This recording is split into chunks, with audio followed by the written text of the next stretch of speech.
এই মুহূর্তে যে খবরের দিকে নজর রাখতেই হয়, পাকিস্তানের উপপ্রধানমন্ত্রী ইশাক দার তিনি বাংলাদেশের ঢাকা বিমানবন্দরে পৌঁছতেই তাকে দেখেই চোর চোর স্লোগান দিলেন বাংলাদেশিরা এবং চোর স্লোগান শুনে মেজাজ হারালেন ইশাক দার। দেখে নিন সেই ছবি। You are lying. You are the joke. Hey, shut your mouth. You are lying. You are the joke. Hey, shut your mouth. You are lying. You are the joke. Hey, shut your mouth.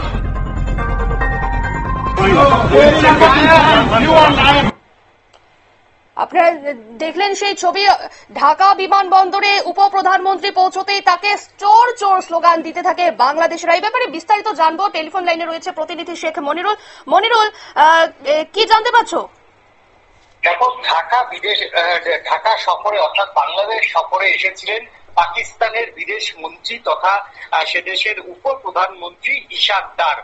গতকালই তিনি জামাত নেতাদের সঙ্গে দেখা করেছিলেন, BNP নেতাদের সঙ্গে দেখা করেছিলেন এবং বেশ কয়েকজন ছাত্র নেতাদের সঙ্গে দেখা করে অবশেষে ঢাকা বিমানবন্দরে আজকে পৌঁছান এবং ঢাকা বিমানবন্দরে পৌঁছাতেই তোমার হচ্ছে বাংলাদেশের কয়েকজন বাংলাদেশি যারা ওই সময়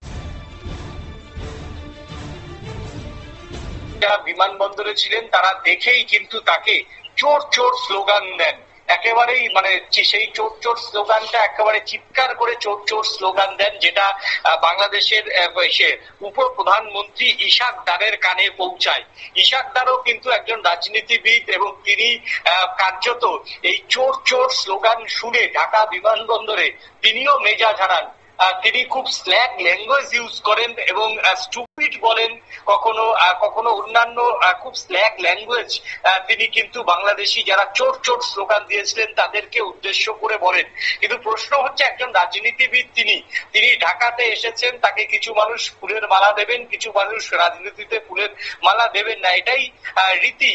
কিন্তু পাকিস্তানের বিদেশমন্ত্রী যেভাবে দর্শকদের বা যেভাবে বাংলাদেশিদের স্টুপিড এবং বাজে অকথ্য ভাষায় কিছু কথা বলেছেন, সেটা কিন্তু পাকিস্তানের বিদেশের মাটিতে যে পাকিস্তানের ভূমিকা সেটা কোথাও একটা এই দৃশ্যগুলি যখন সোশ্যাল মিডিয়ার যুগে বা টেলিভিশনের পর্দায় উঠবে তখন পাকিস্তানের ভূমিকা খুব একটা ভাবমূর্তি উজ্জ্বল করবে না। অর্থাৎ একজন জনপ্রতিনিধি, তিনি জনপ্রতিনিধি কিভাবে আচরণ করতে হয়, তার কিভাবে জনগণ তাকে কিভাবে জনগণের সঙ্গে কিভাবে তিনি কথা বলবেন, জনগণ কিভাবে ডিলিংস করবেন, সেটাই কিন্তু জানেন না এই পাক উপপ্রধানমন্ত্রী। যাই হোক, তাকে বিদেশ মন্ত্রে দেখে এমন ভাবে চোর চোর স্লোগান তুললেন। গত দুদিন ধরে যে রাজকীয় অভ্যর্থনা এই ছাত্র নেতা, জামাত, বিএনপি, ইউনুসেফ থেকে পেয়েছেন, আজকে সেই রাজকীয় অভ্যর্থনা না পেয়ে শেষ পর্যন্ত চোর চোর স্লোগান শুনে তাকে কিন্তু ঢাকা ছাড়তে হলো। এটা মোটেও তিনি তিনি হয়তো প্রত্যাশা করেননি।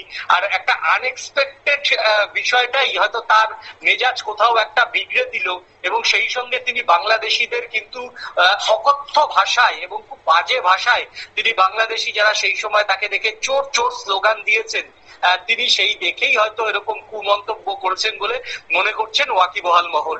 ধন্যবাদ মনিরুল।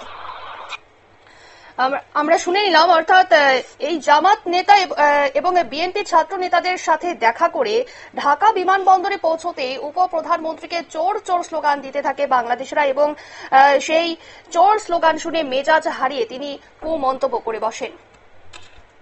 নিয়ে নিচ্ছে ছোট্ট একটি বিজ্ঞাপন বিরতি, সঙ্গে থাকুন।